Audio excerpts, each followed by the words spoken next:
अध्याय 21। जब वे यरूशलेम के निकट पहुंचे और जैतून पहाड़ पर बैतफगे के पास आए, तो यीशु ने 2 चेलों को ये कहकर भेजा, अपने सामने के गांव में जाओ।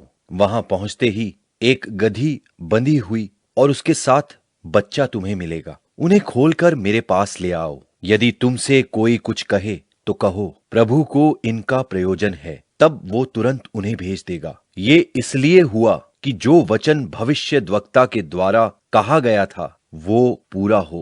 सियोन की बेटी से कहो, देख तेरा राजा तेरे पास आता है। वो नम्र है और गधे पर बैठा है, वरन लादू के बच्चे पर। चेलों ने जाकर जैसा यीशु ने उनसे कहा था वैसा ही किया और गदही और बच्चे को लाकर उन पर अपने कपड़े डाले और वो उन पर बैठ गया। और बहुतेरे लोगों ने अपने कपड़े मार्ग में बिछाए और लोगों ने पेड़ों से डालियां काटकर मार्ग में बिछाई। और जो भीड़ आगे आगे जाती और पीछे पीछे चली आती थी, पुकार पुकार कर कहती थी, दाऊद की संतान को होशाना। धन्य है वो जो प्रभु के नाम से आता है, आकाश में होशाना।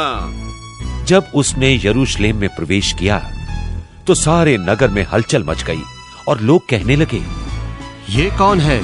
लोगों ने कहा, ये गलील के नासरत का भविष्यद्वक्ता यीशु है। यीशु ने परमेश्वर के मंदिर में जाकर उन सबको जो मंदिर में लेन देन कर रहे थे निकाल दिया और सर्राफों के पीढ़े और कबूतरों के बेचने वालों की चौकियां उलट दी और उनसे कहा, लिखा है, मेरा घर प्रार्थना का घर कहलाएगा, परंतु तुम उसे डाकुओं की खोह बनाते हो। और अंधे और लंगड़े मंदिर में उसके पास आए और उसने उन्हें चंगा किया। परंतु जब महायाजकों और शास्त्रियों ने इन अद्भुत कामों को जो उसने किए और लड़कों को मंदिर में दाऊद की संतान को होशाना पुकारते हुए देखा, तो क्रोधित होकर उससे कहने लगे, क्या तू सुनता है कि ये क्या कहते हैं? यीशु ने उनसे कहा, हाँ, क्या तुमने ये कभी नहीं पढ़ा कि बालकों और दूध पीते बच्चों के मुंह से तूने स्तुति सिद्ध कराई? तब वो उन्हें छोड़कर नगर के बाहर बैतनियाह को गया और वहां रात बिताई। भोर को जब वो नगर को लौट रहा था तो उसे भूख लगी और अंजीर का एक पेड़ सड़क के किनारे देखकर वो उसके पास गया और पत्तों को छोड़ उसमें और कुछ न पाकर उससे कहा, अब से तुझ में फिर कभी फल न लगे। और अंजीर का पेड़ तुरंत सूख गया। ये देखकर चेलों ने अचंभा किया और कहा, यह अंजीर का पेड़ क्यों कर तुरंत सूख गया? यीशु ने उनको उत्तर दिया, मैं तुमसे सच कहता हूं, यदि तुम विश्वास रखो और संदेह न करो तो न केवल ये करोगे जो इस अंजीर के पेड़ से किया गया है, परंतु यदि इस पहाड़ से भी कहोगे कि उखड़ जा और समुद्र में जा पड़, तो ये हो जाएगा। और जो कुछ तुम प्रार्थना में विश्वास से मांगोगे वो सब तुमको मिलेगा। वो मंदिर में जाकर उपदेश कर रहा था कि महायाजकों और लोगों के पुरनियों ने उसके पास आकर पूछा, तू ये काम किस अधिकार से करता है और तुझे ये अधिकार किसने दिया है? यीशु ने उनको उत्तर दिया, मैं भी तुमसे एक बात पूछता हूं, यदि वो मुझे बतलाओगे तो मैं भी तुम्हें बताऊंगा कि ये काम किस अधिकार से करता हूं। यूहन्ना का बपतिस्मा कहां से था? स्वर्ग की ओर से या मनुष्यों की ओर से था? तब वे आपस में विवाद करने लगे। यदि हम कहें स्वर्ग की ओर से, तो वो हमसे कहेगा, फिर तुमने उसकी प्रतीति क्यों ना की? और यदि कहें मनुष्य की ओर से, तो हमें भीड़ का डर है, क्योंकि वे सब यूहन्ना को भविष्यद्वक्ता जानते हैं। सो उन्होंने यीशु को उत्तर दिया, हम नहीं जानते। उसने भी उनसे कहा, तो मैं भी तुम्हें नहीं बताता कि ये काम किस अधिकार से करता हूं। तुम क्या समझते हो? किसी मनुष्य के 2 पुत्र थे। उसने पहले के पास जाकर कहा, हे पुत्र, आज दाख की बारी में काम कर। उसने उत्तर दिया, मैं नहीं जाऊंगा, परंतु पीछे पछता कर गया फिर दूसरे के पास जाकर ऐसा ही कहा। उसने उत्तर दिया, जी हां, जाता हूं, परंतु नहीं गया। इन दोनों में से किसने पिता की इच्छा पूरी की? उन्होंने कहा, पहले ने।